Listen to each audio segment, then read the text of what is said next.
ఓం నమ శివాయ. హరహర మహాదేవ. కార్తీక పురాణము 16వ అధ్యాయము 16వ రోజు పారాయణము. స్తంభదీప ప్రశంస. వశిష్ఠుడు చెబుతున్నాడు: ఓ రాజా, కార్తీక మాసము దామోదరునికి అత్యంత ప్రీతికరమైన మాసము.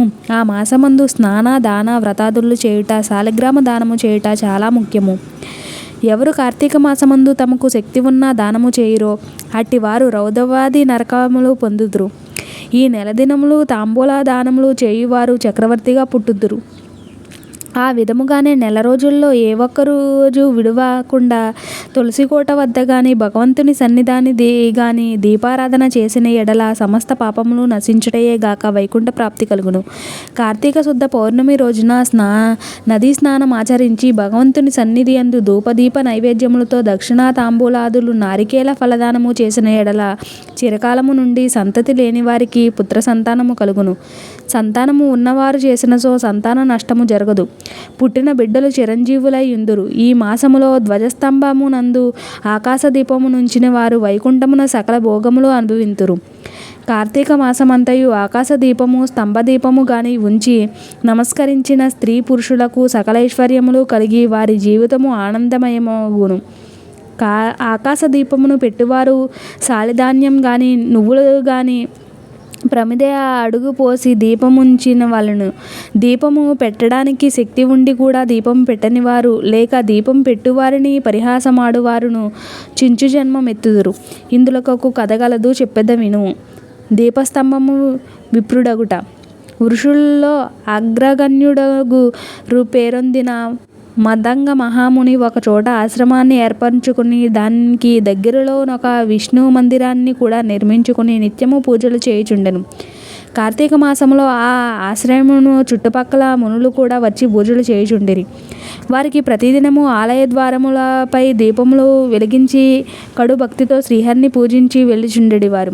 ఒకనాడు మునుల్లో ఒక వృద్ధుడు తక్కిన మునులను చూచి, ఓ సిద్ధులారా, కార్తీక మాసంలో హరిహరోదుల ప్రీతి కొరకు స్తంభదీపము నుంచినచో వైకుంఠ ప్రాప్తి కలుగుదని మనకందరికీ తెలిసిన విషయమే కదా.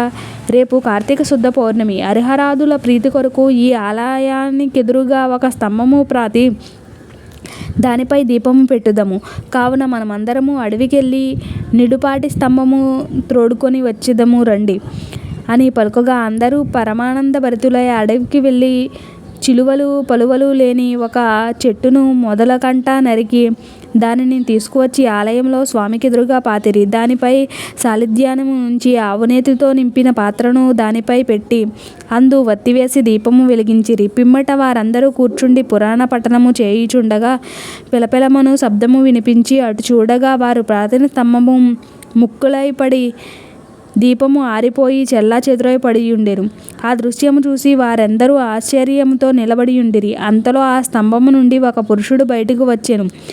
వారతన్ని చూసి, ఓయి, నువ్వెవడవు? నీవీ స్తంభము నుండి ఎలా వచ్చితివి?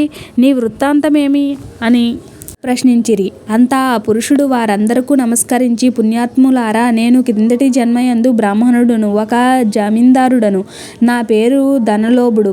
నాకు చాలా ఐశ్వర్యముండుటచే మదాంధుడనై న్యాయాన్యాయాలు విచక్షణలు లేక ప్రవర్తించిని. దుర్బుద్ధులు అలవాటులు చేసుకుని వేదములు చదువుక శ్రీహరిని పూజింపక దాన ధర్మాలు చేయక మెలిగితిని. నేను ఈ పరివారముతో కూర్చుండియున్న సమయమునే విప్రుడైన వచ్చి నన్ను ఆశ్రయించి నన్ను అతనిచే నా కాళ్ళు కడిగించి ఆ నీళ్లు నెత్తిమీద వేసుకోమని చెప్పి నానా దుర్భాషలాడి పంపుచుండేవాడును. నేను ఉన్నతాసనముపై కూర్చుండి అతిథులను నేలపై కూర్చుండనబెట్టి చెప్పేవాడును.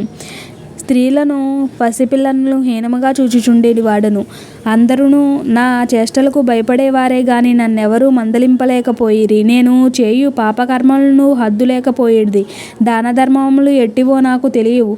ఇంత దుర్మార్గుడనై పాపినై అవసాధనలో చనిపోయి ఘోర నరకములు అనుభవించి 1,00,000 జన్మలయందు కుక్కనై 10,000 జన్మలయందు కాకినై 5,000 జన్మములందు తండనై 5,000 జన్మములు పేడ పురుగునై తరువాత వృక్ష జన్మమెత్తి కీకారణ్యమందు కూడా నేను చేసిన పాపములను పోగొట్టుకొనలేకపోతిని.